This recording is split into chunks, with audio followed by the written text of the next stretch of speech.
Welcome to Mystery Manor Narratives. I'm your host, Evelyn Hawthorne. Today we're diving into a brand new Hercule Poirot mystery, crafted in the timeless style of Agatha Christie. Settle in with a cup of tea, because this is a long one, perfect for those cozy evenings or long commutes. If you're new here, hit that subscribe button and turn on notifications so you don't miss our next tale of intrigue. And tell me in the comments, where are you listening from today? London, Paris, or perhaps somewhere more exotic? Chapter 1. The Invitation to the Gallery. The year was 1925, and London was a city of contrasts. By day, its streets bustled with motor cars and the chatter of flappers. By night, a velvet fog cloaked the Thames, lending an air of secrecy to the capital's grandest corners. In the refined enclave of Mayfair, where gas lamps flickered against Georgian facades, stood the Ivory Gallery, a jewel among the city's cultural treasures. This was no ordinary museum. Its heavy oak doors opened to a world of rare ivory artifacts, intricately carved elephants from the jungles of India, chess sets from ancient Persia, and delicate Japanese netsuke, each piece glowing under the soft electric lamps that lined the gallery's halls. The air inside carried the scent of polished wood and a faint trace of exotic spices, as if the artifacts themselves whispered tales of distant lands. The gallery's master was Sir Reginald Hargrove, a man whose name was as much a fixture in society columns as it was in hushed conversations among collectors. A former colonial administrator in India, Sir Reginald had returned to England a decade ago, his coffers brimming with wealth and his crates filled with treasures. His collection was said to rival the British museums, but not all believed his acquisitions were above board.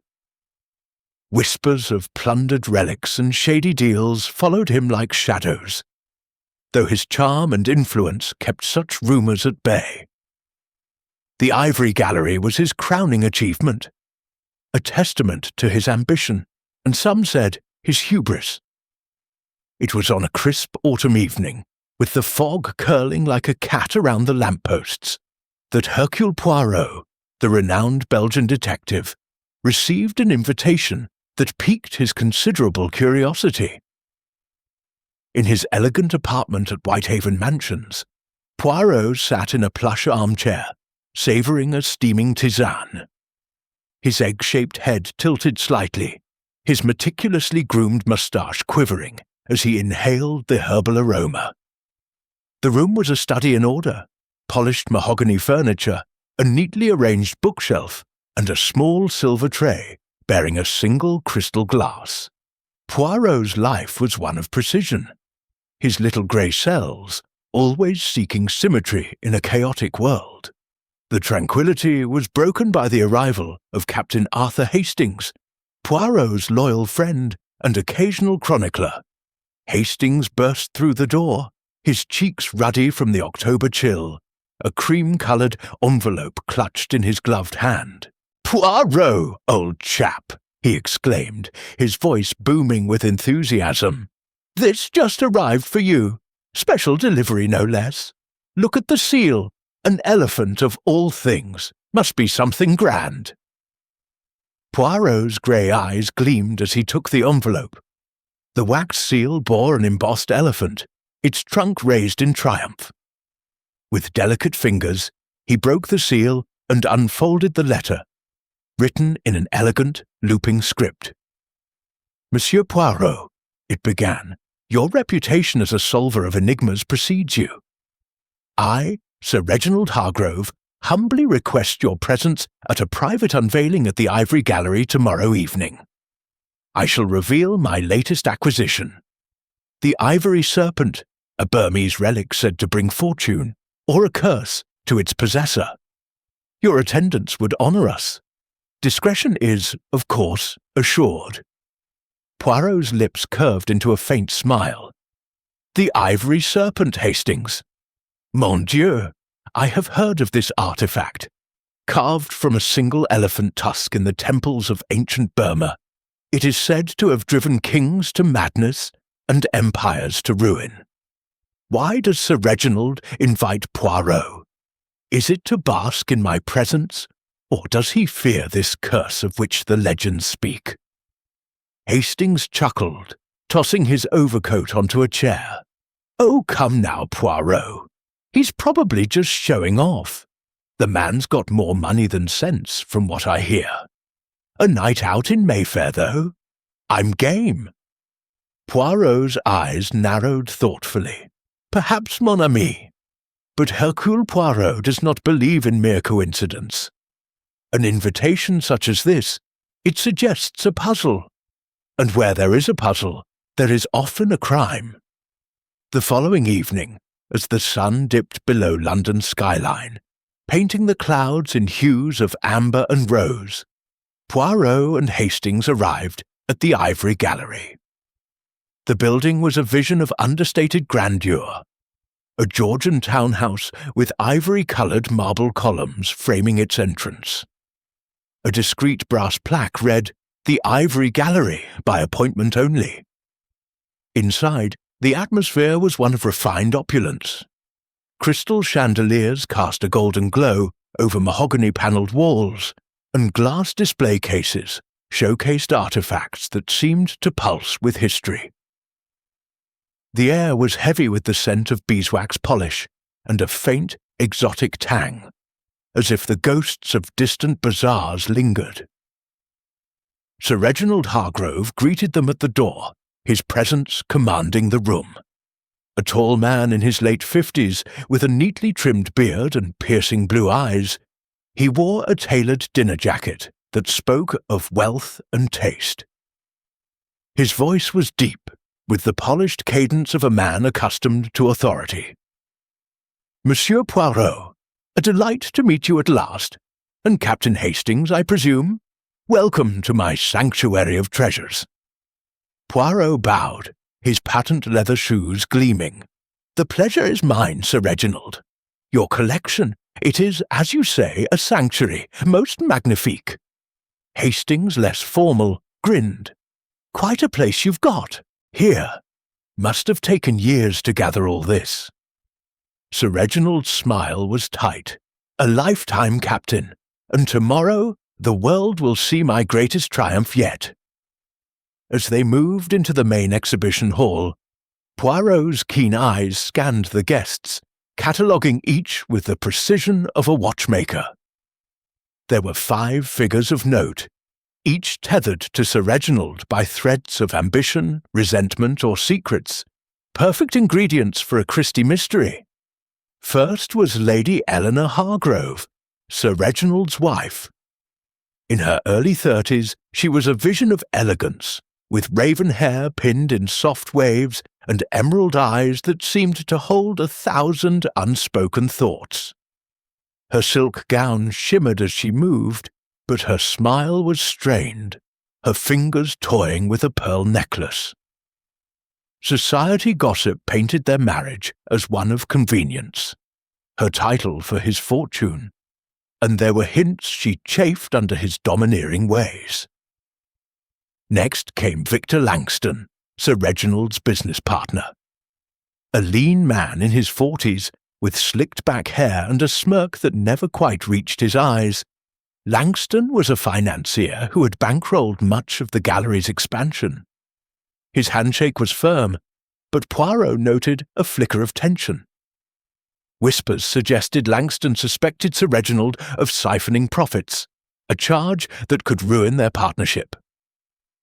Dr. Amelia Thorne, a renowned archaeologist, stood by a display of carved ivory fans.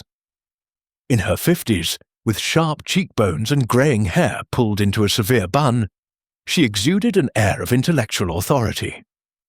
She had worked with Sir Reginald in India, unearthing treasures like the ivory serpent. But her eyes, as they lingered on the artifacts, held bitterness.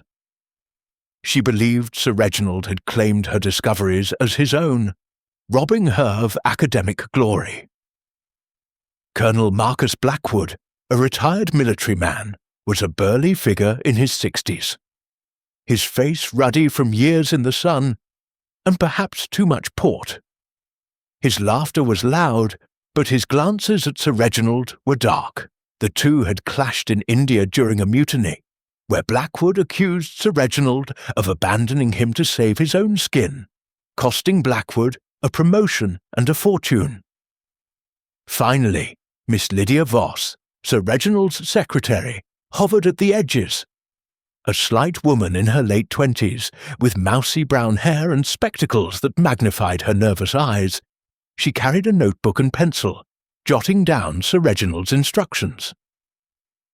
Yet Poirot sensed a quiet intensity beneath her timid demeanour. As his confidant, she knew his secrets perhaps too many. The evening unfolded with champagne flutes clinking and canapés passed by silent footmen. Sir Reginald, ever the showman, guided the guests toward a locked antechamber known as the Ivory Vault. The room was a fortress within the gallery, windowless, with a heavy oak door secured by a modern combination lock known only to Sir Reginald himself.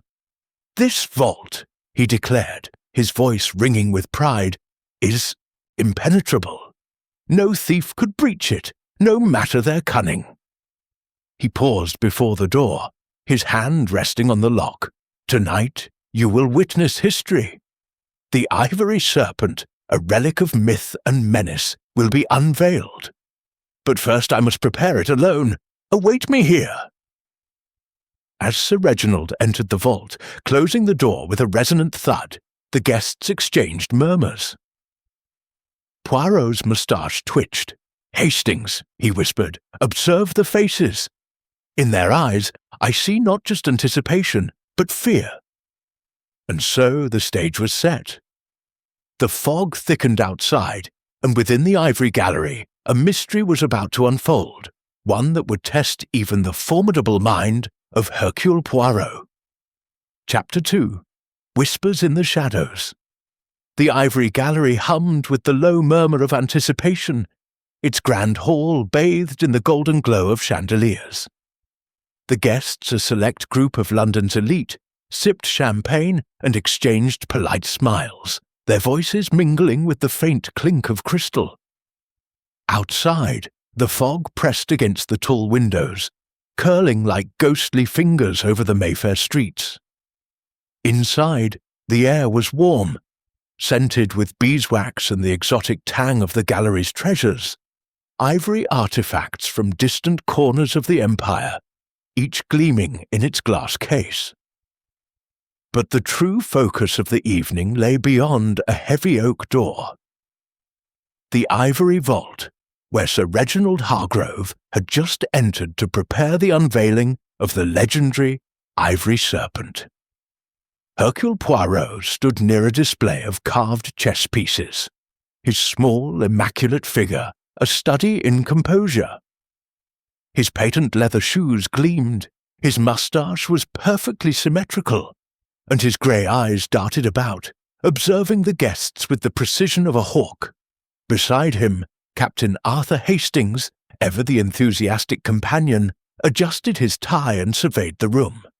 "Quite the crowd, Poirot," he remarked, his voice cheerful but tinged with curiosity. "They're all waiting for this serpent thing. Think it's really cursed." Poirot's lips twitched. "Mon ami, curses are for those who lack the little grey cells to see the truth. But I observe unease in this room. These guests, they smile, yet their eyes betray secrets."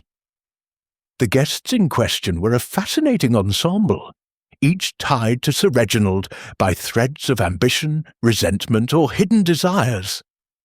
Lady Eleanor Hargrove, the host's young wife, stood near a marble statue, her emerald eyes scanning the room restlessly. Her silk gown shimmered, but her fingers twisted her pearl necklace, betraying a nervous energy.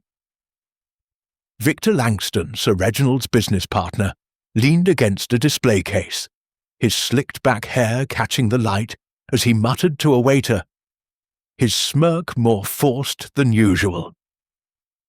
Dr. Amelia Thorne, the archaeologist, stood apart.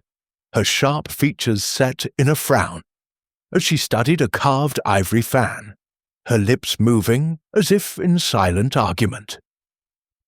Colonel Marcus Blackwood, the retired military man, laughed loudly at his own joke, but his red face darkened when his gaze fell on the vault door, and Miss Lydia Voss, the mousy secretary, hovered near the door, her spectacles glinting as she checked her pocket watch for the third time in 10 minutes. "Sir Reginald's taking his time," Miss Voss murmured, her voice barely audible over the hum of conversation. "He said it would only be a moment." Lady Eleanor glanced at her, her tone sharp. "Reginald does as he pleases, Miss Voss. Always has." There was an edge to her words, a hint of bitterness that did not escape Poirot's notice. Hastings, ever sociable, had struck up a conversation with Victor Langston.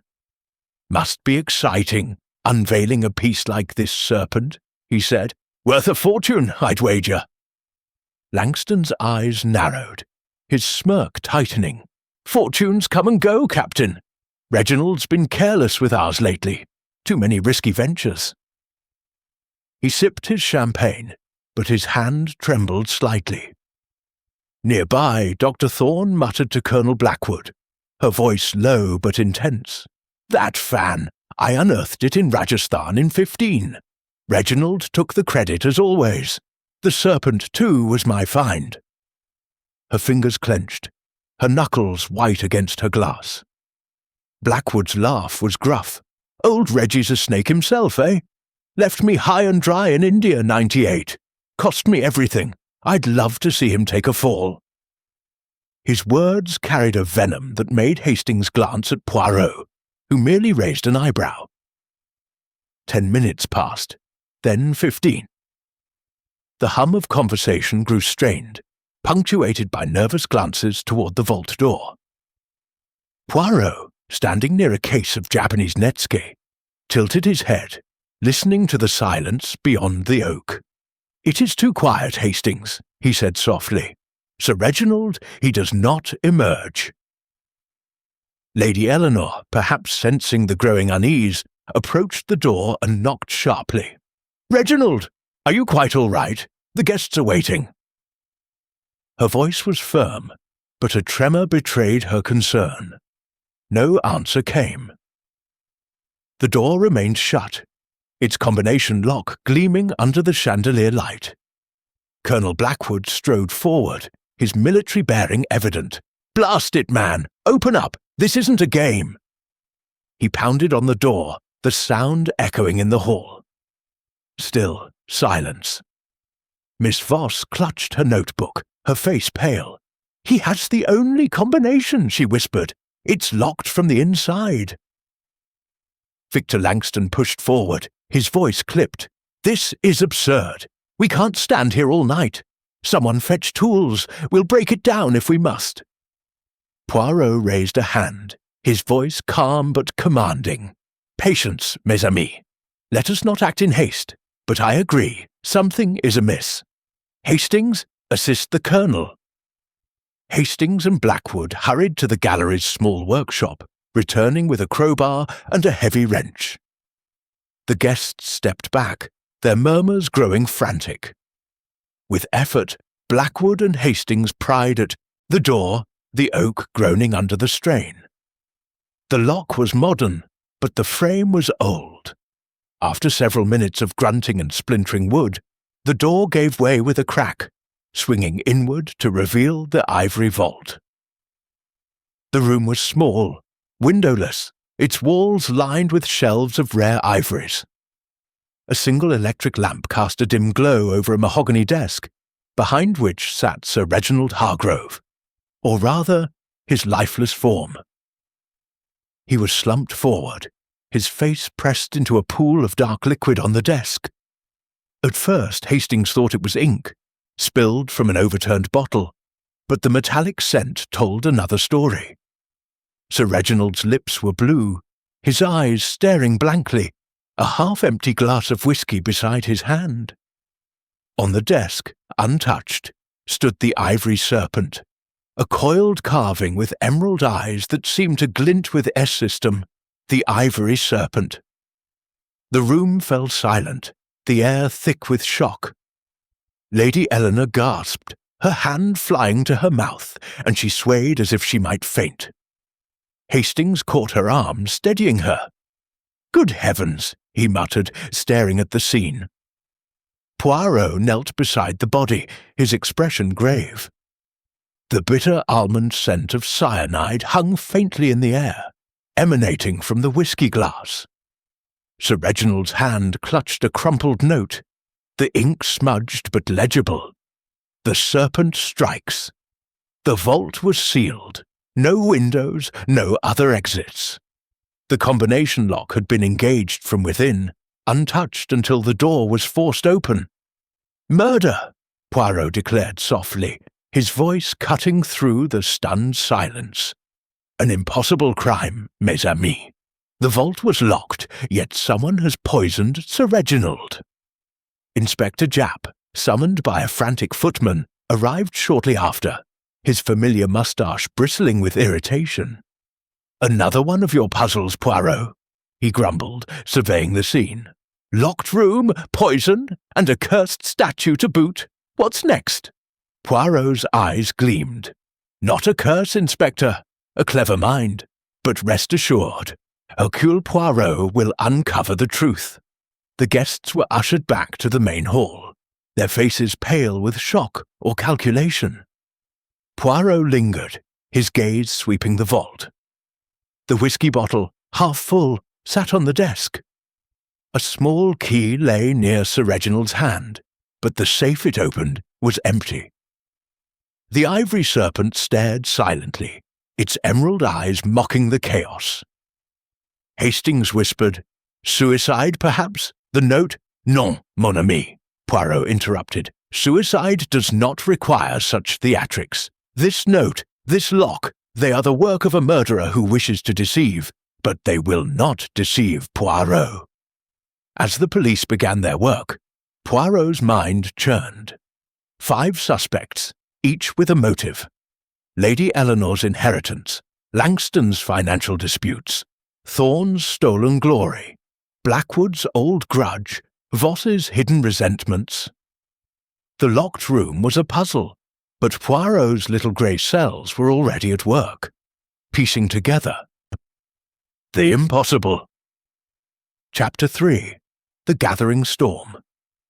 The main hall of the Ivory Gallery was a study in restrained chaos. The chandeliers still glowed, casting their golden light over the glass cases, filled with ivory treasures. But the air had shifted. The festive hum of the evening had given way to a tense silence, broken only by the shuffle of police boots and the low murmur of Inspector Japp's orders. Sir Reginald Hargrove's body had been removed from the ivory vault, carried away for autopsy under the watchful eye of Scotland Yard. The guests, now suspects, were sequestered in the hall, their faces a gallery of emotions, shock, fear, and in some cases, calculation. Hercule Poirot stood near a display of Persian chess pieces, his small, immaculate figure a beacon of calm amidst the storm. His patent leather shoes reflected the chandelier light, and his moustache quivered slightly as he surveyed the room. Beside him, Captain Arthur Hastings fidgeted, his usual cheer subdued by the grim discovery. "Dash it all, Poirot," he whispered. "A man poisoned in a locked room. It's like something out of a novel. How do we even begin?" Poirot's grey eyes gleamed. "Mon ami, we begin, as always, with the little grey cells. The vault was locked, the poison was cyanide, and the murderer is among us. We must observe, question, and deduce. The truth, it hides, but not from Hercule Poirot." Inspector Japp approached, his moustache bristling with frustration. "Right mess you've landed me in, Poirot. Locked room, no obvious weapon, and a gaggle of toffs with secrets. The coroner's checking the body, but early signs point to cyanide in that whiskey glass. Quick and nasty. Any bright ideas?" Poirot inclined his head. "First, Inspector, we establish the facts. The vault. Impenetrable, you say? The lock, the bottle, the note. These are the threads of our tapestry. Let us examine them." The ivory vault was resealed for evidence, but Poirot had memorized its details. A windowless chamber, its oak door secured by a combination lock known only to Sir Reginald.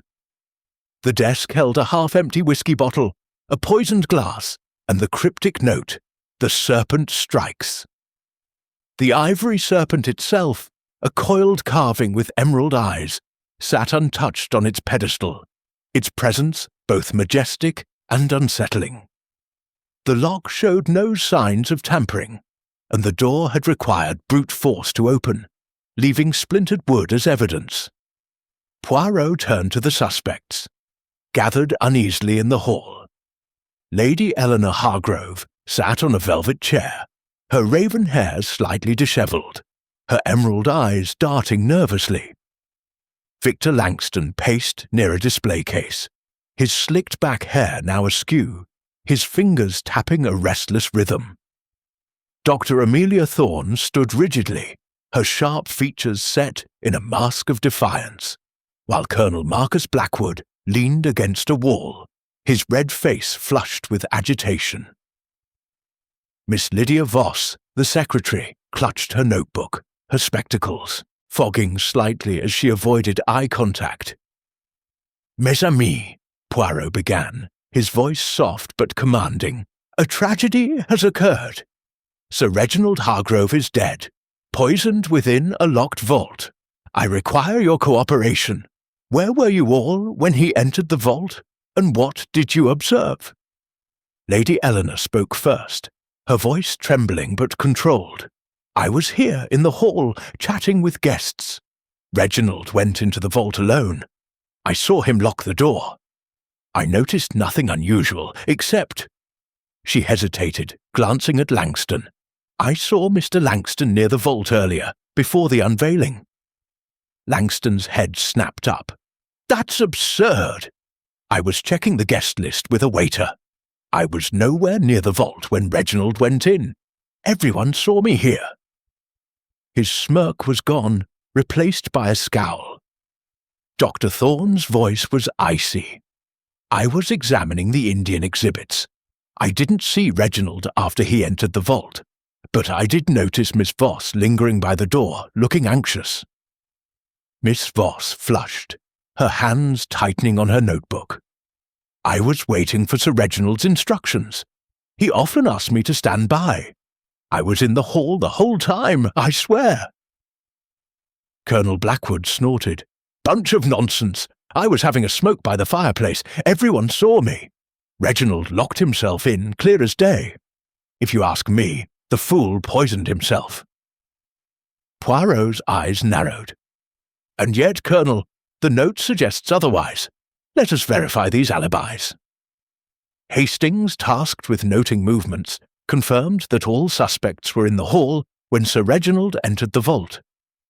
Though brief absences occurred, Lady Eleanor to the powder room, Langston to speak with staff, Thorne to the exhibit wing, Blackwood for his cigar, and Voss to fetch a pen.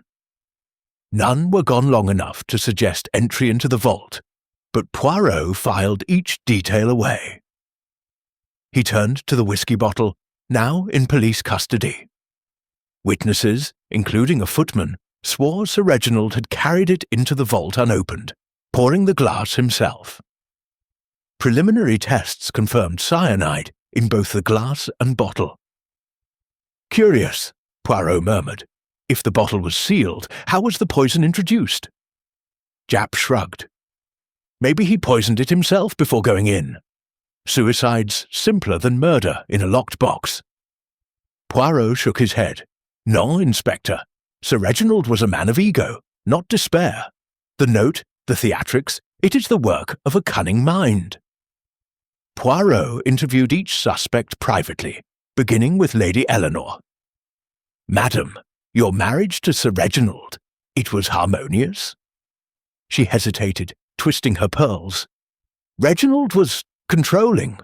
He managed my finances, my social engagements.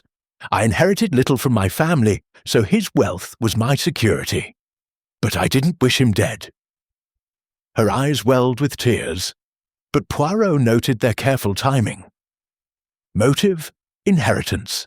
Sir Reginald's will, known to favour her, would grant her millions, though with strict conditions. Victor Langston was next, his tone defensive. Reginald and I argued yesterday. He was diverting gallery funds, my funds, into private ventures. I threatened to sue, but murder? I'd rather ruin him in court. Motive, financial ruin. Langston's investment in the gallery was at risk, his fortune tied to Sir Reginald's decisions. Dr. Thorne's voice was sharp.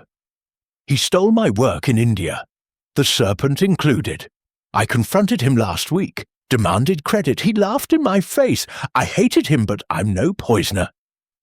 Motive, revenge for stolen academic glory. Colonel Blackwood was blunt. Hated the blighter since India. He left me to die in a skirmish, took the glory for himself. But I'd have faced him like a man, not skulked with poison. Motive, a decades-old grudge, festering into hatred. Miss Voss, trembling, spoke softly. Sir Reginald was demanding. I managed his correspondence, his secrets. He trusted me with the vault's combination for notes, but I never entered without permission. I cared for him in my way. Motive, perhaps unrequited affection or resentment for mistreatment. Poirot's mind whirred. Discrepancies emerged. Lady Eleanor's claim about Langston near the vault contradicted his alibi, though others vouched for him. Blackwood admitted to owning a cyanide vial from his military days. For pests, not people, he insisted. Voss's access to the combination raised questions, though she claimed loyalty. A clue surfaced, a smudged fingerprint on the whiskey glass, not Sir Reginald's, though too faint for identification. Another, a faint scratch on the vault's lock, barely visible, suggesting tampering, or an attempt to make it appear so. The note, the serpent strikes, was in Sir Reginald's hand, but the ink was fresh, unlike the desk's spilled bottle. Hastings, puzzled, whispered, "Poirot, it's impossible. The vault was sealed, the poison in the glass, and everyone was accounted for. Are we dealing with a ghost?" Poirot smiled faintly. "Non, mon ami. A ghost does not leave fingerprints. The solution lies in the method and the motive. We must dig deeper." As the night wore on, the fog outside thickened, mirroring the mystery within. The suspects watched each other, their alibis fragile, their secrets simmering. Poirot, undeterred, knew the truth was near. If only he could unravel the locked room's secret. Chapter 4. Shadows of Doubt. The Ivory Gallery's main hall had transformed from a stage of elegance to one of suspicion. The chandeliers still glowed, casting their warm light over the ivory artifacts in their glass cases. But the atmosphere was taut, like a violin string ready to snap. The guests, now suspects in Sir Reginald Hargrove's murder, sat or stood in uneasy clusters, their eyes darting between each other and the police officers stationed at the doors. The fog outside pressed against the windows, muffling the sounds of London, and lending the gallery an almost otherworldly isolation. Hercule Poirot, his small frame immaculate in a tailored suit, stood near a display of carved ivory elephants, his grey eyes scanning the room with the precision of a jeweller examining a gem. His moustache quivered slightly, a sign his little grey cells were at work. Beside him, Captain Arthur Hastings shifted restlessly, his usual cheer dampened by the grim scene in the ivory vault. "Poirot," he whispered, "this locked room business is maddening. Cyanide in the whiskey, a sealed vault, and that blasted note. The serpent strikes. Where do we even start?" Poirot's lips curved into a faint smile. Mon ami, we start with the evidence and the lies. In a crime such as this, the truth is hidden among shadows of doubt. We seek clues, but we must also beware the red herrings, for they are plentiful. Inspector Japp, bustling about with his notebook, approached them. Right, Poirot. We've searched the vault again. No hidden passages, no trapdoors. The lock's clean save for that faint scratch you spotted. The whiskey bottle and glass are with the lab, cyanide confirmed. But how it got there, with the bottle sealed, beats me. Poirot nodded thoughtfully. The method, Inspector, is the key. But first, let us examine what we have found, and what here has been placed to mislead.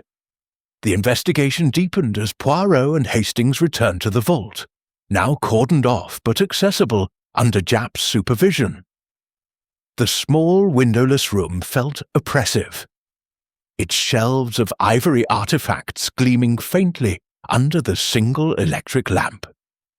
The mahogany desk bore the stains of spilled whiskey, and the ivory serpent, with its emerald eyes, seemed to watch their every move. Poirot knelt to inspect the floor, his fingers brushing the plush carpet. Hastings, observe, faint footprints here and here. They are smudged, as if someone stepped carefully. But whose? Hastings frowned. Could be anyone's, Poirot. We all traipsed in after breaking the door. Précisément, Poirot said, his eyes gleaming.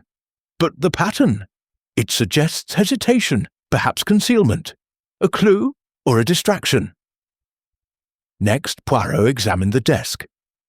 The note, the serpent strikes, was in Sir Reginald's handwriting, but the ink was fresh, unlike the dried spill from the overturned bottle. A small brass key found near the body opened a hidden drawer in the desk. Inside, Poirot discovered a bundle of letters, tied with a silk ribbon. He scanned them quickly, his expression unreadable. Mon Dieu, Hastings, these are illuminating. The letters revealed secrets. One from Victor Langston, demanding repayment of a substantial loan, with veiled threats of legal action. Another from Dr. Amelia Thorne, accusing Sir Reginald of plagiarizing her archaeological finds, including the ivory serpent. A third, in an unknown hand, hinted at an affair, addressed to my dearest R. Poirot tucked the letters into his pocket, murmuring, Motive upon motive, yet which is true? Hastings, peering over his shoulder, spotted something else. A torn silk glove, half hidden under the desk. It was delicate, embroidered with a floral pattern, and unmistakably feminine. Whose is this, Poirot? Lady Eleanor's? Poirot held it up, his eyes narrowing. Perhaps, or perhaps it was placed here to point fingers.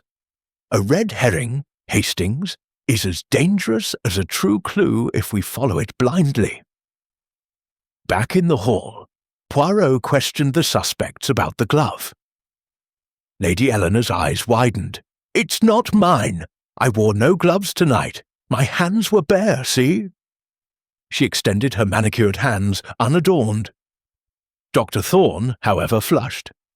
That's mine, she admitted. I lost it days ago during a visit to the gallery. I told Reginald it was missing. Her voice was defensive, her gaze darting to the others. Colonel Blackwood snorted. Convenient, that. Lost just in time to turn up by a corpse. Poirot filed this away, his mind turning to another discovery. Hastings, exploring the vault's corners, had noticed a small ventilation grate in the wall, barely 6 inches wide. Could poison gas have been piped through here, Poirot? Like in those adventure stories? Poirot inspected the grate, his fingers probing its edges. An ingenious thought, mon ami, but no. The grate is too small, and the air tests show no trace of gas beyond the cyanide in the glass. Another shadow, meant to distract. The suspects' alibis were probed further. Lady Eleanor insisted she was in the hall. The though she admitted stepping away briefly to adjust her gown. Langston claimed he was with a waiter, but the waiter's memory was vague. Dr. Thorne's time at the Indian exhibit was unconfirmed.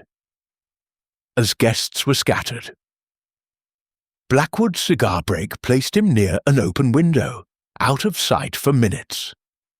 Miss Voss, ever present, admitted to fetching a pen from her office, but swore she never approached the vault. Poirot's attention returned to the whisky bottle. A footman, questioned closely, reiterated that Sir Reginald had carried it into the vault unopened, its wax seal intact.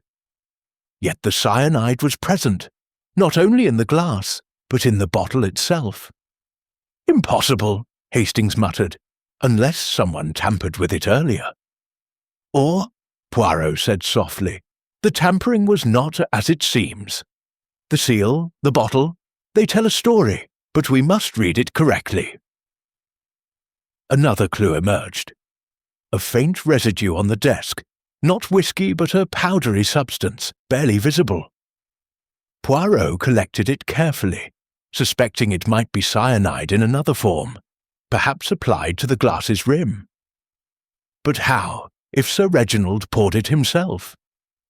The suspects grew restless as the night wore on.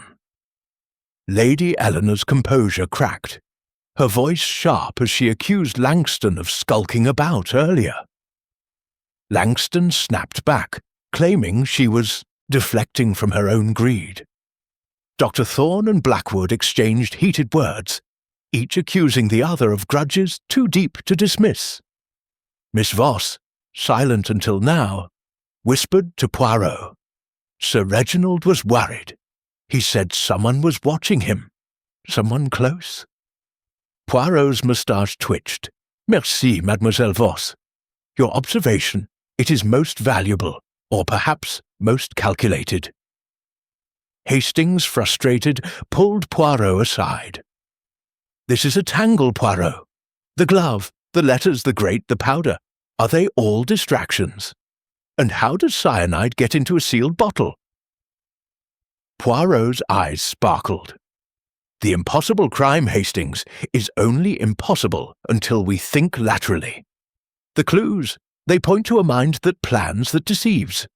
The red herrings are deliberate, but so too are the truths they hide. As the fog thickened outside, the gallery seemed to close in, its ivory treasures casting long shadows. Poirot moved among the suspects, his questions gentle but piercing, each answer revealing a fragment of the puzzle. The torn glove, the threatening letters, the mysterious powder, all were threads in a web of deceit. But which were true and which were meant to mislead? The investigation was far from over, and Poirot knew the key lay in the vault's impenetrable lock and the human heart's capacity for betrayal. "We are close, Hastings," he murmured, "but the shadows of doubt are deep. We must proceed with care." Chapter 5. Tangled Webs. The Ivory Gallery's main hall was a crucible of tension, its opulent chandeliers casting flickering light over the ivory artifacts that lined the walls. The fog outside had thickened, muffling the distant hum of London, and lending the gallery an eerie stillness. The suspects, Lady Eleanor Hargrove, Victor Langston, Dr. Amelia Thorne, Colonel Marcus Blackwood, and Miss Lydia Voss, sat or stood in uneasy silence, their faces etched with suspicion and fear. Sir Reginald Hargrove's murder in the locked ivory vault had shattered the evening's elegance, and now, under the watchful eye of Inspector Japp and his constables, the investigation was spiralling into complexity. Hercule Poirot stood near a display of Japanese netsuke, his small, immaculate figure a beacon of calm. His patent leather shoes gleamed, and his moustache quivered as his grey eyes darted across the room, cataloguing every gesture, every glance. Beside him, Captain Arthur Hastings rubbed his temples, his usual optimism strained. "Poirot," he whispered, "this case is a mess." Footprints, gloves, letters, powder. Half the clues seem to point nowhere, and now we're stuck with a poisoned bottle that was supposedly sealed. It's like chasing a ghost. Poirot's lips curved faintly. Mon ami, a ghost does not leave fingerprints, nor does it weave such a tangled web. The complications, they are deliberate, meant to obscure the truth. But Hercule Poirot sees through the shadows. We must untangle these threads with care. Inspector Japp, his notebook bulging with scribbled notes, approached them with a scowl. The autopsy's back, Poirot. Cyanide, ingested minutes before death, straight from the whiskey. The bottle's seal was broken, but the footman swears it was intact when Reginald took it in. Either he's lying, or we've got a miracle on our hands. Poirot's eyes gleamed. No miracles, Inspector, only cleverness. Let us examine the new threads in this web. The investigation took a sharp turn as new evidence surfaced. The powdery residue on the desk, analyzed by the police chemist, was indeed cyanide, but in a crystalline form, suggesting it was applied separately from the liquid in the bottle. Poirot pondered this, his fingers tapping his temple. The poison was in the glass, yes, but also the bottle. Yet the seal was intact. This is a paradox, Hastings, but one with a logical solution. A twist emerged. The seal on the whiskey bottle, upon closer inspection, showed microscopic signs of tampering. A faint wax mismatch, as if it had been resealed. Someone opened it earlier, Poirot murmured, but who had the opportunity? The suspect's alibis, already fragile, began to crack. Lady Eleanor, questioned again, admitted to a secret she had withheld.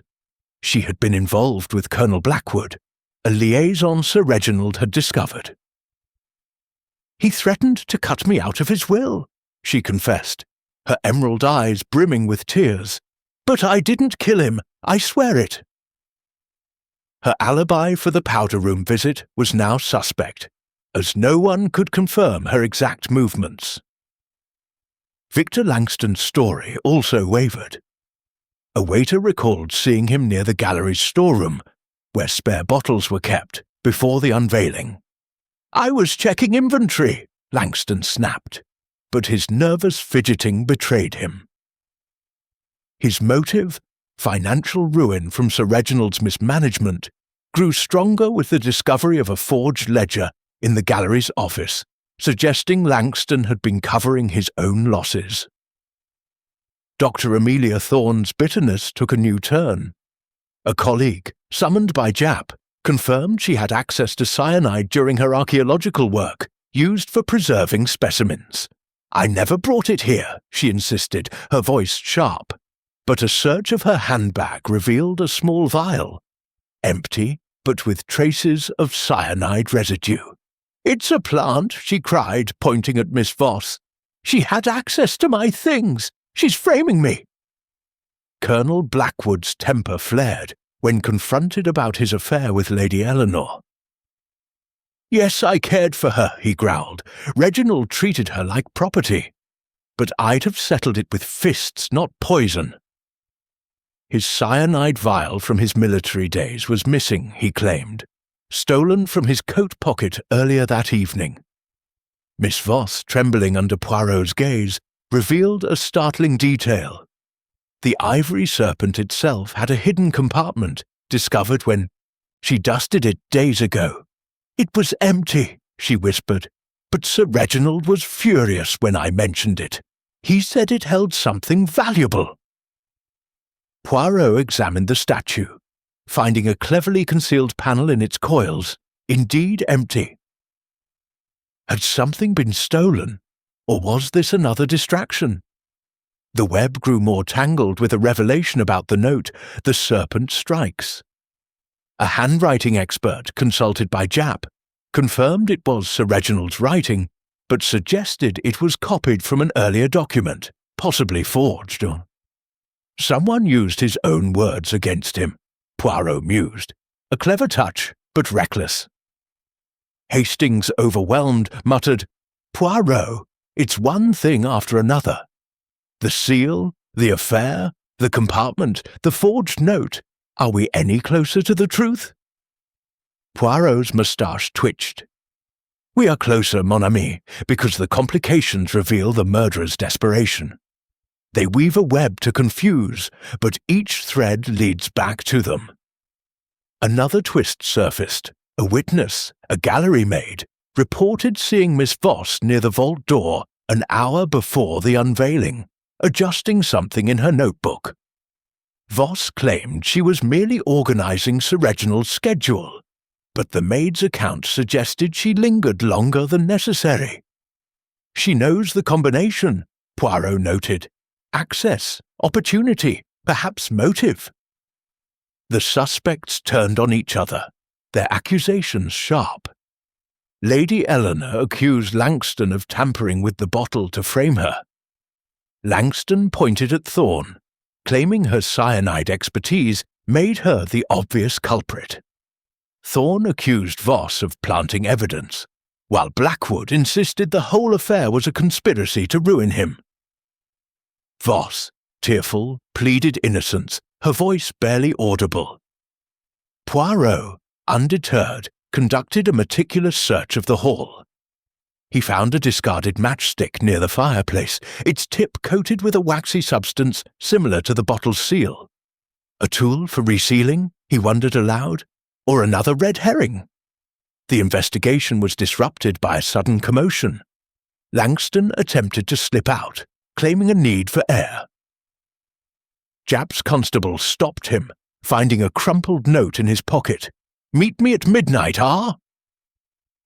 It was in the same hand as the vault's note, but Langston swore he'd never seen it before. "Someone's setting me up," he protested. Poirot's grey cells worked furiously. The cyanide powder, the tampered seal, the empty compartment, the forged note, the planted glove, the matchstick, all pointed to a meticulous plan, yet one fraught with contradictions. "The murderer is clever," Poirot said to Hastings, "but they overreach. They cannot resist adding flourishes, and that will be their undoing."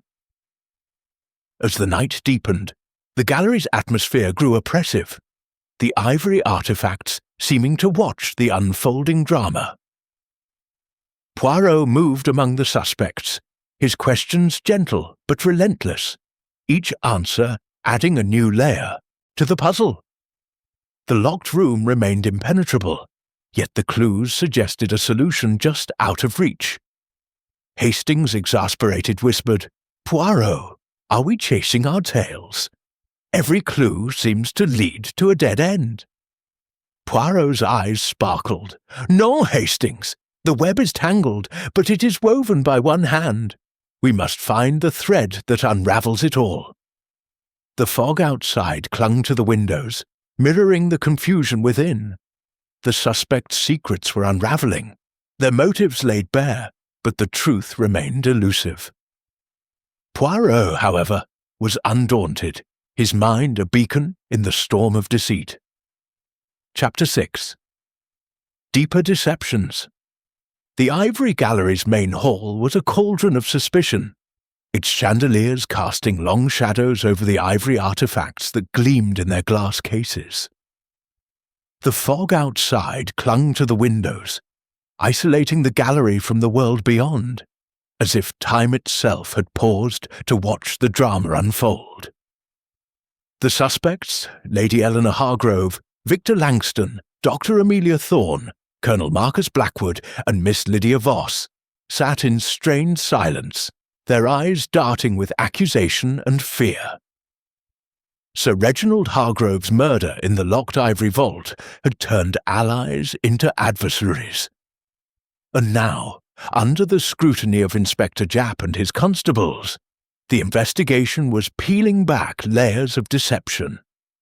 Hercule Poirot stood near a display of carved ivory chess pieces, his small, immaculate figure a pillar of calm amidst the storm.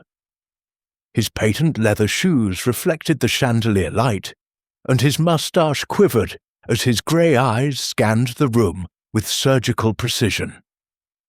Beside him, Captain Arthur Hastings rubbed his hands nervously, his usual optimism frayed by the mounting complexities.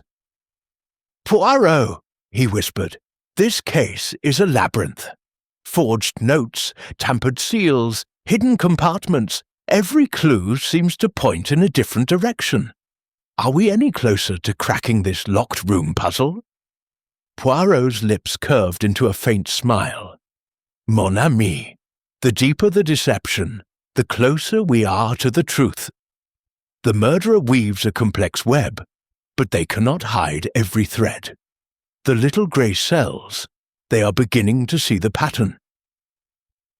Inspector Japp, his notebook now a chaotic tangle of scribbles, approached with a weary sigh. The labs confirmed the cyanide powder on the desk was pure, same as in the whiskey. But the bottle's seal, it was definitely resealed, though expertly done. And that note, "The Serpent Strikes," it's a copy of a phrase from Reginald's private journal, found in his office.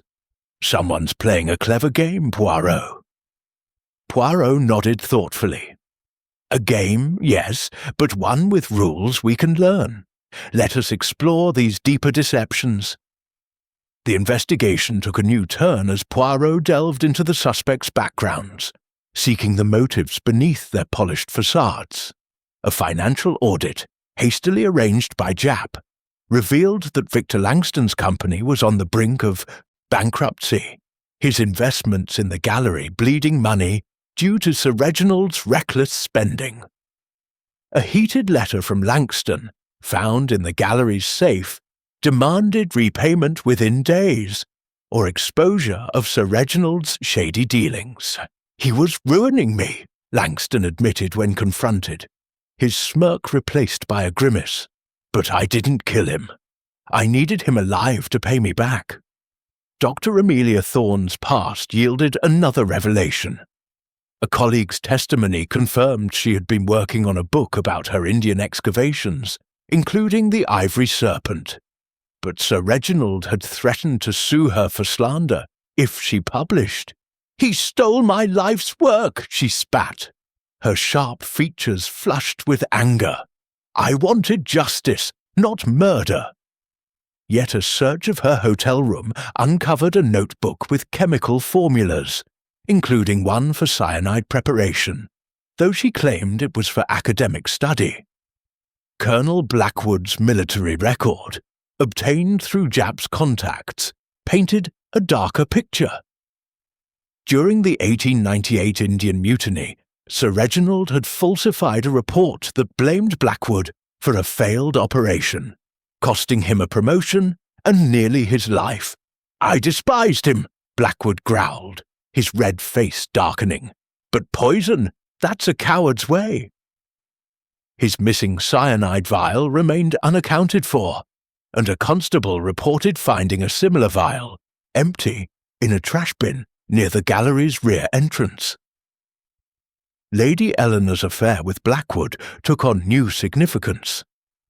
A maid, questioned discreetly, revealed that Sir Reginald had confronted Eleanor about the liaison days before, threatening to disinherit her.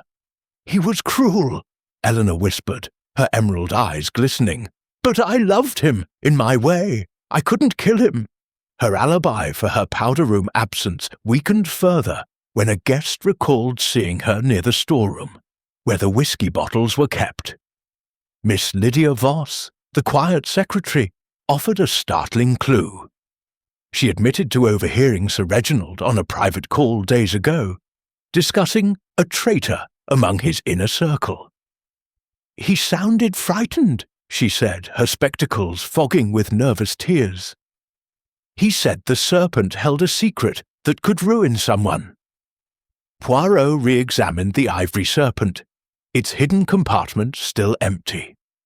A faint scratch inside suggested something had been removed. A jewel, a document, or perhaps a vial. A red herring emerged, a poisoned needle, concealed in a display case near the vault, was discovered by Hastings. "Could this be the murder weapon, Poirot?" he asked, holding it gingerly. Tests showed traces of cyanide, but the needle was pristine, unused. "A distraction," Poirot declared, "placed to mislead, like the glove." Another twist complicated matters. A gallery logbook kept by Miss Voss showed an entry for a maintenance check on the vault's lock the previous week, performed by an unknown technician. "I arranged it at Sir Reginald's request," Voss said, her voice trembling. "He wanted the lock reinforced." But the technician's name was missing, and the log's ink appeared fresh, raising suspicions of tampering. Poirot's mind churned. He staged a subtle experiment, asking each suspect to handle a glass similar to the one found with Sir Reginald. Observing their grips, he noted that Miss Voss held hers delicately, her fingers avoiding the rim, unlike the smudged fingerprint on the murder glass. "Curious," he murmured, "a habit of caution or knowledge of danger?" Hastings, exploring the gallery's back rooms, found what he thought was a secret passage behind a tapestry, a narrow dumbwaiter, used for moving artifacts. "Could someone have slipped in through here, Poirot?" he asked excitedly.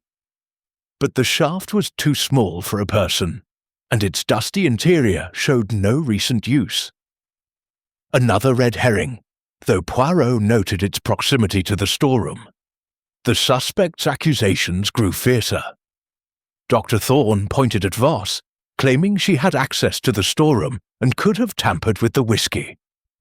Langston accused Eleanor of planting the note in his pocket to frame him.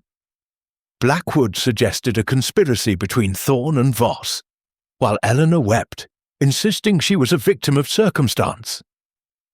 Voss, near tears, clutched her notebook, whispering, "I only wanted to serve him." Poirot's grey cells worked overtime. The resealed bottle, the copied note, the empty compartment, the missing vial, the forged log entry, all pointed to a murderer who planned meticulously but left traces of their arrogance. "The poison was not in the bottle initially," Poirot said to Hastings. "It was introduced in the vault, but how? The answer lies in the timing and the method." A final revelation came from the gallery's caretaker, who recalled seeing a shadow near the vault an hour before the unveiling. Not one of the guests, but someone in a dark coat. "It was quick," the caretaker said. "I thought it was a staff member." This new figure, a possible accomplice, added another layer to the mystery.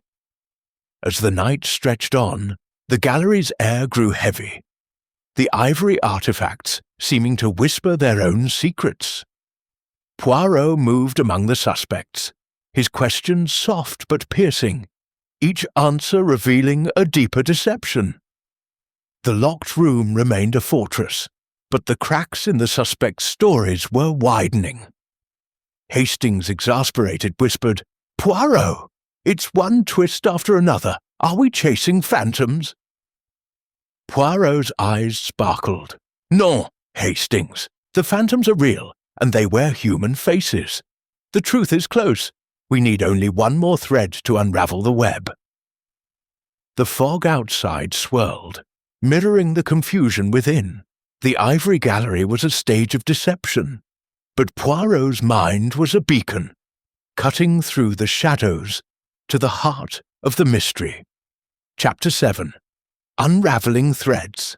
The Ivory Gallery's main hall was a stage of simmering tension, its chandeliers casting a golden glow over the ivory artifacts that lined the walls. The fog outside pressed against the windows, wrapping the gallery in a cocoon of isolation, as if the world beyond had faded into shadow.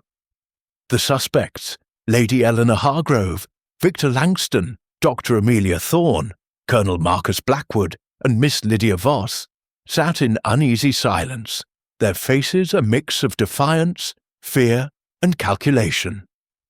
Sir Reginald Hargrove's murder in the locked ivory vault had turned the evening into a chessboard. and Hercule Poirot was moving the pieces with precision. Poirot stood near a display of carved ivory fans, his small, immaculate figure radiating calm authority. His patent leather shoes gleamed, and his moustache twitched as his grey eyes darted across the room, reading the suspects like an open book. Beside him, Captain Arthur Hastings paced, his usual cheer eroded by the case's mounting complexities. "Poirot," he whispered, "this is maddening. Forged notes, tampered seals, missing vials, and a shadowy figure. Every clue seems to twist the knot tighter. Are we getting anywhere?" Poirot's lips curved into a faint smile. "Mon ami, the knot is tight because the murderer wishes it so. But every knot has a loose thread, and Hercule Poirot will find it. The deceptions, they are unraveling." Inspector Japp, his face etched with fatigue, approached with a fresh report. "The labs confirmed the cyanide in the vial from the trash bin matches the murder weapon. Blackwood's prints weren't on it, though. Too clean, if you ask me. And that logbook entry about the vault's maintenance? The ink's only a day old, not a week. Someone's been doctoring records." Poirot nodded, his eyes gleaming. "The murderer is clever, Inspector, but not infallible. Let us pull at these threads and see what unravels." The investigation deepened as Poirot focused on the vault's lock. The faint scratch noted earlier was examined under a magnifying glass, revealing it was superficial, a deliberate mark perhaps to suggest tampering. "A red herring," Poirot murmured, "to distract from the true method." He requested a reenactment of the evening's events, asking each suspect to recount their movements from the moment Sir Reginald entered the vault. The exercise revealed a critical discrepancy. Miss Voss's timeline was inconsistent. She claimed to have fetched a pen during Sir Reginald's absence, but a footman recalled seeing her near the vault door minutes before the unveiling, adjusting something in her notebook. "Miss Voss," Poirot said gently, his voice like velvet over steel. "You knew the vault's combination. Did you perhaps enter earlier that evening?" Voss's spectacles fogged, her hands trembling. "No, Monsieur Poirot. I only stood by to take notes. Sir Reginald trusted me. He gave me the combination for emergencies, but I never used it." Her voice cracked, but her eyes darted to Dr. Thorne, a flicker of accusation. Poirot's attention turned to the cyanide vial found in the trash bin. Blackwood, confronted again, admitted it resembled his missing one, but insisted it was stolen. "I kept it in my coat, hung in the cloakroom," he growled. "Anyone could have pinched it." A search of the cloakroom revealed a torn scrap of fabric matching Voss's shawl, caught in a hook near Blackwood's coat. "Another plant?" Hastings whispered. Poirot's grey cells churned. He examined the ivory serpent again, its hidden compartment nagging at him. A closer inspection revealed a faint residue inside, not cyanide, but a trace of wax, similar to the bottle's tampered seal. The serpent, Poirot mused, it held something, perhaps not a treasure, but a tool of deception. A new complication arose. A gallery ledger, uncovered by Japp, showed a recent withdrawal of funds by Sir Reginald, earmarked for a private acquisition. Langston, when questioned, admitted he knew of it. "Reginald was buying something on the black market," he said, his voice low. "He wouldn't tell me what, but it cost a fortune. I thought he was bankrupting us." This raised a question. Was the serpent's compartment meant to hide this acquisition, and had someone stolen it? Lady Eleanor's composure faltered during a second interview. "Reginald was paranoid," she confessed, her emerald eyes glistening. "He said someone was plotting against him, someone close. He changed his will last week, cutting me out unless I ended things with Marcus. Her affair with Blackwood, now public, drew gasps from the other suspects. Blackwood's face reddened, but he said nothing. Dr. Thorne's notebook, found in her hotel, took on new significance. A page, torn out but recovered by Japp, detailed a plan to confront Sir Reginald publicly about the serpent's origins. "I wanted to shame him," she said, her voice icy, "not kill him." But the chemical formulas, including cyanide, suggested deeper knowledge, perhaps too convenient. A twist emerged. A second witness, a gallery cleaner, reported hearing a muffled argument in the storeroom before the unveiling, involving a woman's voice, possibly Eleanor or Voss. The cleaner couldn't identify the other speaker, but the timing placed it before Sir Reginald entered the vault. A conspiracy? Hastings wondered aloud. Poirot staged another reenactment, this time focusing on the whiskey bottle's journey. The footman reiterated that Sir Reginald took it from the storeroom, sealed, but a new detail emerged. The storeroom door was briefly unlocked earlier, accessible to staff, and Voss. "I was organising papers," Voss insisted, but her nervous fidgeting betrayed her. The suspect's accusations grew venomous. Eleanor accused Voss of planting the fabric scrap to frame Blackwood. Langston claimed Thorne had motive and means, pointing to her cyanide expertise. Thorne accused Langston of forging the ledger to cover his own thefts. Blackwood, furious, suggested a plot between Eleanor and Voss to secure the inheritance. Voss, near tears, clutched her notebook, whispering, "I only wanted to protect him." Poirot's mind worked furiously. The superficial scratch, the wax residue, the torn fabric, the forged log entry, the missing acquisition, all pointed to a meticulous plan with cracks in its execution. He tested a theory, asking each suspect to write a sample phrase. Voss's handwriting, though disguised, bore a subtle similarity to the copied note, "The serpent strikes."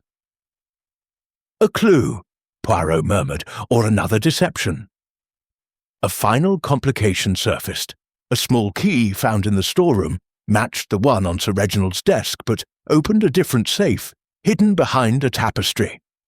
Inside was a single document, a draft will, naming Voss as a minor beneficiary. "He promised me security," she whispered, her voice breaking, "but I didn't ask for it." Hastings, exasperated, whispered, "Poirot, it's one thing after another. The vial, the wax, the will. Are we chasing shadows?" Poirot's eyes sparkled. "No, Hastings. The shadows are cast by a single hand. The murderer believes they are untouchable, but their flourishes betray them. We are close, very close." The gallery's air grew heavy, the ivory artifacts seeming to watch the unfolding drama. Poirot moved among the suspects, his questions soft but relentless, each answer pulling another thread loose. The locked room remained a puzzle, but the web of deceit was beginning to unravel. Chapter 8. The Breaking Point. The Ivory Gallery's main hall was a pressure cooker of emotions, its chandeliers casting a restless light over the ivory artifacts that gleamed in their glass cases. The fog outside had thickened into a heavy shroud, muffling the sounds of London, and isolating the gallery in a world of its own. The suspects, Lady Eleanor Hargrove, Victor Langston, Dr. Amelia Thorne, Colonel Marcus Blackwood, and Miss Lydia Voss, sat or stood in fraught silence, their faces etched with strain.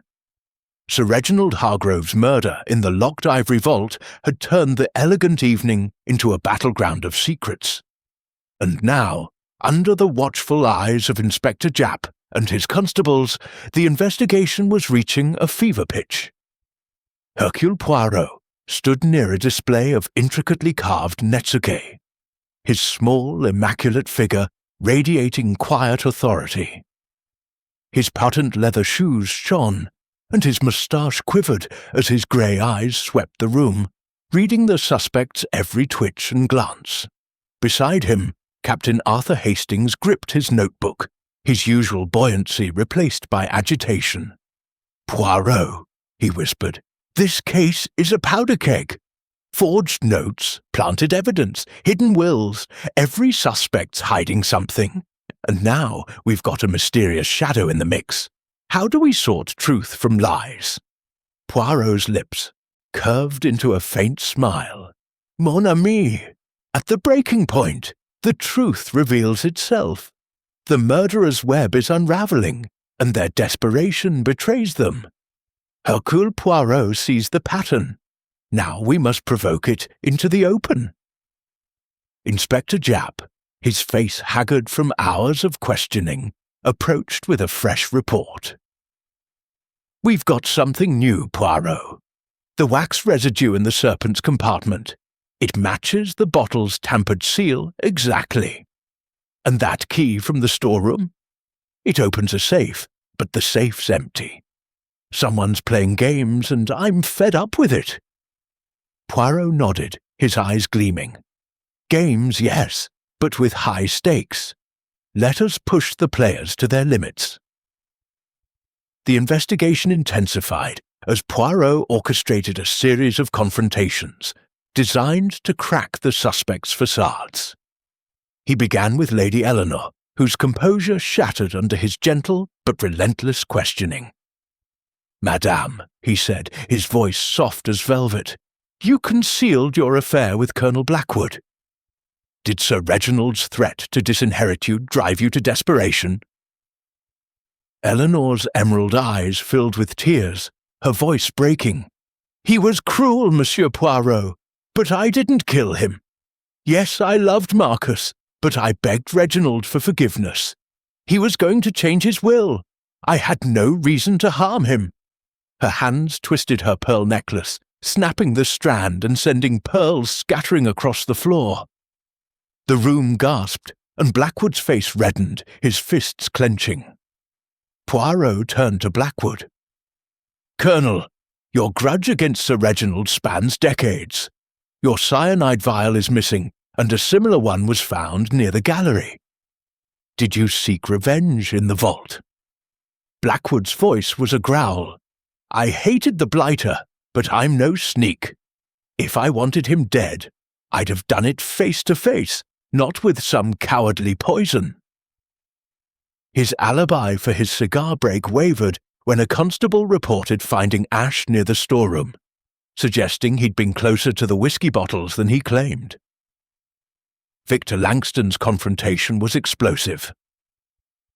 Poirot revealed the forged ledger, proving Langston had been siphoning funds to cover his own debts. "You faced ruin," Poirot said. "Did you poison Sir Reginald to protect your fortune?" Langston's smirk vanished, his face pale. "I'm no murderer," he snapped. "Yes, I cook the books, but Reginald was stealing too. I found that note in my pocket. Someone planted it to frame me." His attempt to flee the previous night now seemed less like panic and more like guilt. Dr. Amelia Thorne's defiance cracked when Poirot presented her notebook's cyanide formula. "You had the knowledge and the motive," he said.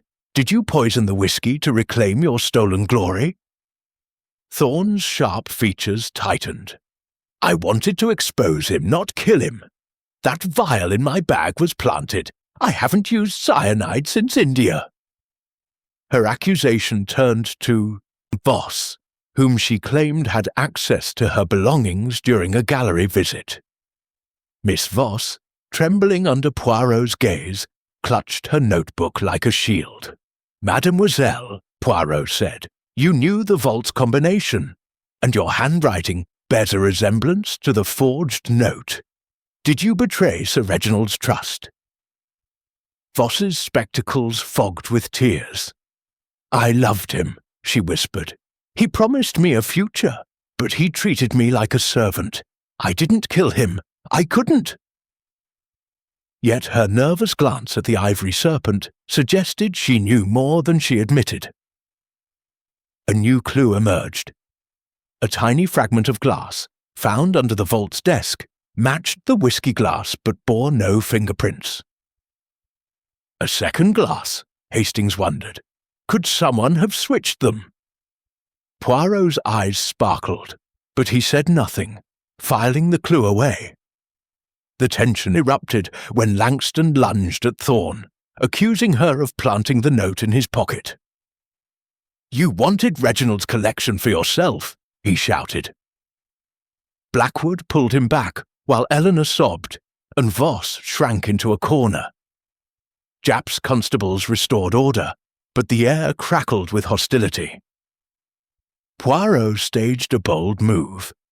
He gathered the suspects around a replica of the vault's desk, placing a glass of water in the centre. "Let us imagine," he said, "that this is the poisoned whiskey. Who among you would dare to drink?" The suspects froze, their eyes locked on the glass. Voss's hand twitched, as if resisting an urge to touch it. Blackwood laughed nervously, while Thorne's gaze was icy. Eleanor turned away, and Langston's face paled. A twist complicated matters. A gallery guard reported seeing a dark-coated figure slip out the rear entrance after the vault was opened, carrying a small case. "It looked like a woman," the guard said, "but I couldn't be sure." This revived the mysterious shadow from earlier, suggesting an accomplice or a thief seizing the chaos. Poirot's mind churned. The glass fragment, the wax residue, the planted vial, the forged note, the empty safe, all pointed to a plan both meticulous and flawed. He re-examined the storeroom, finding a hidden panel behind a crate containing a vial of wax-matching sealant. "The bottle was resealed here," he murmured, "but by whom?" Hastings, overwhelmed, whispered, "Poirot, it's chaos. Everyone's guilty of something, but who's the murderer?" Poirot's moustache twitched. "The breaking point, Hastings, reveals the truth. The murderer's mask is slipping. They cannot resist the urge to overplay their hand." As the night wore on, the gallery's atmosphere grew suffocating, the ivory artifacts seeming to judge the suspect's unravelling lies. Poirot moved among them, his questions like surgical strikes, each response exposing a crack in their defences. The locked room remained a fortress, but the truth was clawing its way out. Chapter 9. The Grand Revelation. The Ivory Gallery's main hall was a crucible of anticipation, its chandeliers casting a soft golden glow over the ivory artifacts that gleamed in their glass cases. The fog outside clung to the windows, isolating the gallery in a world of suspense, as if time held its breath. The suspects, Lady Eleanor Hargrove, Victor Langston, Dr. Amelia Thorne, Colonel Marcus Blackwood, and Miss Lydia Voss, sat in a tense semicircle, their faces etched with dread and defiance. Sir Reginald Hargrove's murder in the locked ivory vault had turned the elegant evening into a labyrinth of lies.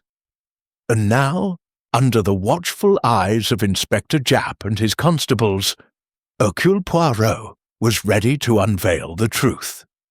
Poirot stood at the centre of the hall, his small, immaculate figure commanding the room. His patent leather shoes shone, and his moustache quivered as his grey eyes swept over the suspects with surgical precision. Beside him, Captain Arthur Hastings clutched his notebook, his usual buoyancy replaced by nervous excitement. "Poirot," he whispered, "this is it, isn't it? You've cracked the locked room mystery?" Poirot's lips curved into a confident smile. "Mon ami, the little grey cells have triumphed. The web of deception is intricate, but its threads lead to one truth. Mes amis," he addressed the suspects, his voice soft yet resonant. "The time has come to reveal the murderer of Sir Reginald Hargrove." The room fell silent, the suspect's eyes locked on Poirot. Inspector Japp, standing by the vault door, nodded grimly. "Go on, Poirot, let's hear it." Poirot began, his tone deliberate, each word chosen with care. The crime was a masterpiece of deception, an impossible murder in a locked vault with cyanide in a sealed whiskey bottle, a cryptic note, and a web of clues and red herrings. But Hercule Poirot does not believe in the impossible.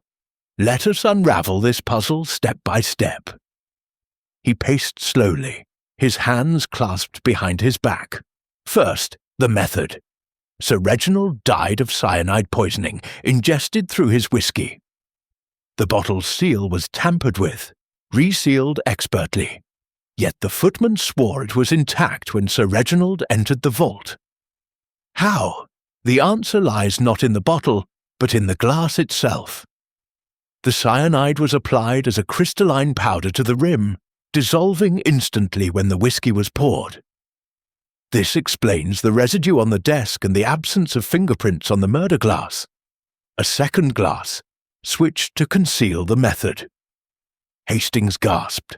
The glass fragment we found, it was from the original?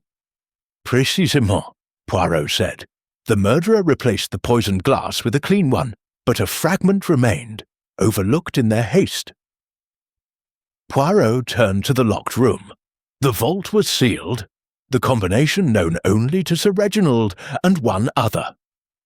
The lock's scratch was a red herring, meant to suggest tampering. But the true method was simpler. The murderer entered the vault earlier, using the combination, and set a trap. They coated the glass's rim with cyanide paste, then exited using a clever device, a thin string threaded through the door's hinge to pull the lock's mechanism shut from outside. The string was removed, disguised as part of the gallery's decor, leaving the vault sealed. Japp's eyes widened. A string! That's devilishly clever! Poirot continued, his voice unwavering. The note, "The Serpent Strikes," was forged, copied from Sir Reginald's journal to suggest a curse or suicide. The wax residue in the ivory serpent's compartment was another distraction, implying a stolen treasure. But the compartment's true purpose was to hide the cyanide paste, prepared in advance. He paused, letting the weight of his words settle. Now the motive. Each of you had reason to hate Sir Reginald. Lady Eleanor, your inheritance was threatened by his discovery of your affair with Colonel Blackwood. Colonel, your grudge from India festered for decades, and your missing cyanide vial was convenient. Dr. Thorne, you sought revenge for stolen academic glory, with access to cyanide. Mr. Langston, your financial ruin loomed due to Sir Reginald's mismanagement, but only one of you had the means, opportunity, and cunning to execute this crime. The suspects shifted uneasily. Lady Eleanor's hands trembled. Blackwood's face reddened. Thorne's eyes narrowed. Langston's smirk faltered, and Voss clutched her notebook, her spectacles fogging. Poirot's voice rose slightly. The murderer is Miss Lydia Voss. A collective gasp filled the room. Voss's face went pale, her notebook slipping to the floor. No! She cried. I loved him. I could never. Poirot raised a hand, silencing her. Mademoiselle, your love was your motive. Sir Reginald promised you security, a place in his will, but he treated you as a servant. You discovered he was reconsidering, perhaps cutting you out entirely. Worse, you were embezzling small sums from the gallery to secure your future, and he suspected. You had to act. He paced, reconstructing the crime. You knew the vault's combination, giving you access. Days before, you prepared the cyanide paste, hiding it in the serpent's compartment. You tampered with the whiskey bottle's seal in the storeroom, resealing it with wax to cover your tracks. On the night of the unveiling, you entered the vault before Sir Reginald, coated the glass's rim with cyanide, and exited, using the string to relock the door. The forged note was your flourish, meant to mislead. The torn glove, the vial in the trash, the logbook entry, all were planted to frame others. Voss sobbed, shaking her head. You have no proof. Poirot's eyes gleamed. Your handwriting, mademoiselle, betrayed you. The forged note, though disguised, matches your script. The fabric scrap in the cloakroom, your cautious grip on the glass, your presence near the vault, before the unveiling, these are not coincidences, and the storeroom's hidden sealant vial bears your fingerprints." Voss collapsed into her chair, her sobs turning to a broken confession.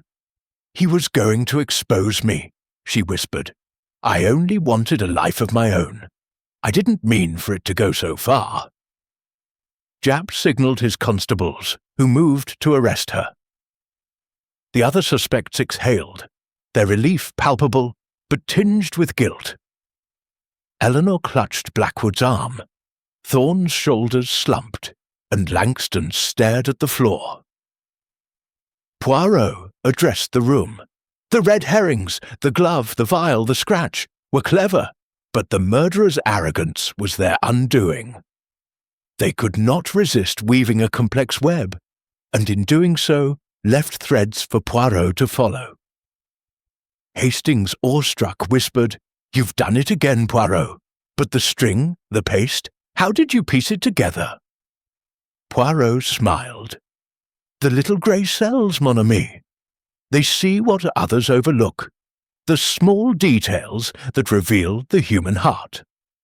The gallery's air seemed to lighten, the fog outside thinning as dawn approached. The ivory serpent, its emerald eyes glinting, stood as a silent witness to justice served. Chapter 10. Echoes of Justice. The Ivory Gallery's main hall, once a stage of opulence and intrigue, now felt subdued, its chandeliers casting a softer light over the ivory artifacts in their glass cases. The fog outside had begun to thin, revealing glimpses of dawn's pale glow through the tall windows. As if London itself were exhaling after a night of secrets. The suspects, Lady Eleanor Hargrove, Victor Langston, Dr. Amelia Thorne, and Colonel Marcus Blackwood, stood or sat in quiet reflection, their faces marked by a mix of relief and unease. Miss Lydia Voss, their unassuming secretary revealed as Sir Reginald Hargrove's murderer, had been led away by Inspector Japp's constables, her tearful confession still ringing in the air. The locked room mystery of the ivory vault had been solved, but the aftermath lingered like a faint perfume. Hercule Poirot stood near a display of Persian chess pieces, his small, immaculate figure radiating calm triumph. His patent leather shoes gleamed, and his moustache quivered slightly, as his grey eyes surveyed the room, ensuring no detail escaped his notice. Beside him, Captain Arthur Hastings leaned against a display case, his usual energy tempered by awe. "Poirot," he said softly, "you've done it again. A locked vault, cyanide, forged notes, and all those red herrings, yet you saw through it all. How do you manage it?" Poirot's lips curved into a gentle smile. "Mon ami, the little grey cells, they see what the heart conceals. The truth it hides in plain sight, but only for those who observe with clarity. Miss Voss wove a clever web, but her threads were too many, and they betrayed her." Inspector Japp, his notebook finally closed, approached with a grudging nod. "I'll hand it to you, Poirot. A string through a hinge, cyanide paste on a glass, a forged note, I'd have called it impossible. But you've tied it all up. Voss is in custody, and her confession seals it. She admitted to the embezzlement, the poison, the whole lot." Poirot inclined his head. "Merci, Inspector. But let us reflect on the tapestry we have unravelled, for justice is not merely in the capture, but in the understanding." The gallery's air seemed lighter now, the oppressive weight of suspicion lifting, as the suspects grappled with the truth. Lady Eleanor Hargrove, her raven hair slightly dishevelled, sat with her hands clasped, her emerald eyes staring at the floor. "I didn't want to believe it," she murmured. "Lydia seemed so devoted. But Reginald, he pushed everyone too far." Her affair with Colonel Blackwood, now public, had cost her dearly. But the new will, which Poirot had found in the hidden safe, restored her inheritance, albeit under strict conditions. She would leave the gallery, seeking a quieter life, perhaps with Blackwood. Colonel Blackwood, his red face softened by relief, stood by her side. "Reginald was a cad," he said gruffly. "But poison? That's low, even for him. I'm glad it's over." His missing cyanide vial, likely stolen by Voss to frame him, was a lingering embarrassment, but his name was cleared. He vowed to support Eleanor, though their future remained uncertain. Dr. Amelia Thorne, her sharp features less severe, stood near a display of Indian artifacts. "I hated him for stealing my work," she admitted to Poirot. "But Lydia, she played us all. My notebook, the vial in my bag, she framed me." Thorne planned to publish her book, reclaiming credit for the Ivory Serpent and her other discoveries. Her academic fire rekindled. Victor Langston, his slicked-back hair askew, faced financial ruin but no murder charge. "I was a fool to trust Reginald," he said bitterly. "And Voss, she nearly pinned it on me with that planted note." The forged ledger, his own doing, would lead to legal consequences, but he was already planning to liquidate his assets and start anew. The gallery's future, without Sir Reginald's wealth, was uncertain. Poirot gathered the group for a final address, his voice soft but resonant. "Mes amis, the Ivory Gallery was a stage for ambition, betrayal, and greed. Miss Voss, overlooked by all, turned her resentment into a deadly plan. She used her access, her knowledge of Sir Reginald's secrets, to craft an impossible crime. The cyanide paste, hidden in the serpent's compartment, was her weapon. The string through the hinge, her lock, the forged note, her flourish. But she could not resist overcomplicating her scheme. The glove, the vial, the logbook, all pointed to her hand." He paused, his eyes sweeping the room. The Ivory Serpent, with its legends of curses, was no more than a tool. The true poison was in the human heart. Envy, desperation, and a desire for freedom that turned to murder. Hastings, still marvelling, asked what about the mysterious shadow, Poirot? The figure in the dark coat? Poirot's moustache twitched. "A final red herring, mon ami. The guard's sighting was likely Voss herself, moving to plant the vial in the trash bin. Her dark shawl, mistaken for a coat, completed the illusion. Every detail fits when viewed through the lens of truth. The gallery's fate was decided in the days that followed. With Sir Reginald gone and Langston's finances in disarray, the collection was to be donated to the British Museum, a bittersweet end to its legacy. The Ivory Serpent, its compartment now empty, would be displayed with a plaque crediting Dr. Thorne's discovery, a small justice for her stolen work.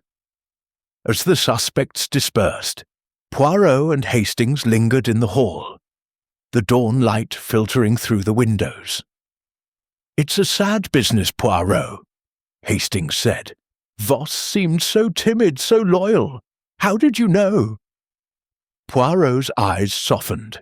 "The quiet ones, Hastings. They hide the deepest passions. Her love for Sir Reginald was real, but so was her pain. When he threatened her future, she acted. The little grey cells saw her caution, her access, her flourishes. Evil hides in plain sight, but not from Poirot." Inspector Japp clapped Poirot on the shoulder. "You're a marvel, Poirot. I'll be glad to close this case, though I'm sure you'll have me chasing another puzzle soon enough." Poirot chuckled. "Perhaps, Inspector, but for now, let us savour the order restored." As they stepped into the crisp morning air, the fog had lifted, revealing London's rooftops bathed in soft light. The Ivory Gallery stood silent behind them, its secrets laid bare. Poirot adjusted his hat, his expression serene. Justice, Hastings, is like a fine tapestry. It requires patience to weave, but when complete, it is magnifique. Hastings grinned. You're insufferable, Poirot, but I wouldn't have it any other way.